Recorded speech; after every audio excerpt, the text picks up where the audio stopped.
বিশ্বকবি রবীন্দ্রনাথ ঠাকুরের পরিশেষ কাব্যগ্রন্থ থেকে আজ আমি একটি বিখ্যাত ছোট্ট কবিতা পাঠ করে শোনাব। কবিতা দীনাবসান। শুরু করছি। বাঁশি যখন থামবে ঘরে, নিববে দ্বীপের শিখা, এই জনমের লীলার পরে পড়বে যবনিকা। সেদিন যেন কবির তরে ভিড় না জমে সভার ঘরে, হয় না যেন উচ্চস্বরে শোকের সমারোহ।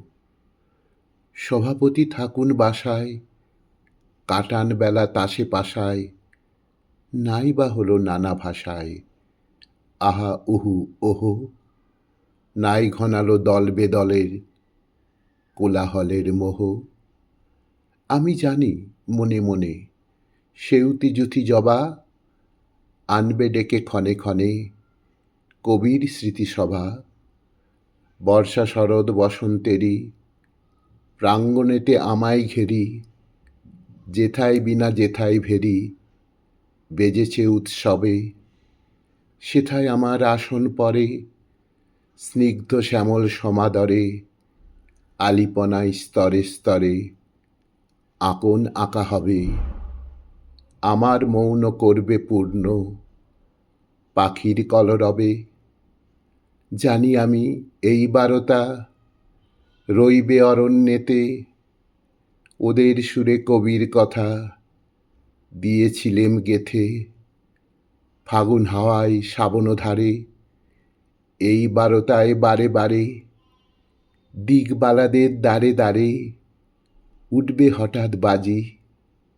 কভু করুণ সন্ধ্যা মেঘে, কভু অরুণ আলোক লেগে, এই বারতা উঠবে জেগে রঙিন বেশে সাজি। স্মরণ সভার আসন আমার শোনাই দেবে মাঝে, আমার স্মৃতি থাক না গাথা আমার গীতি মাঝে।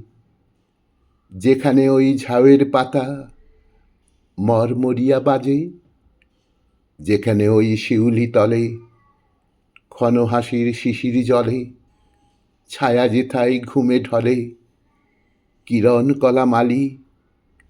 যেথায় আমার কাজের বেলা কাজের বেশি করে খেলা, যেথায় কাজের অবহেলা নিভিতে দ্বীপ জ্বালি। নানা রঙের স্বপন দিয়ে ভরে রূপের ডালি, নানা রঙের স্বপন দিয়ে ভরে রূপের ডালি।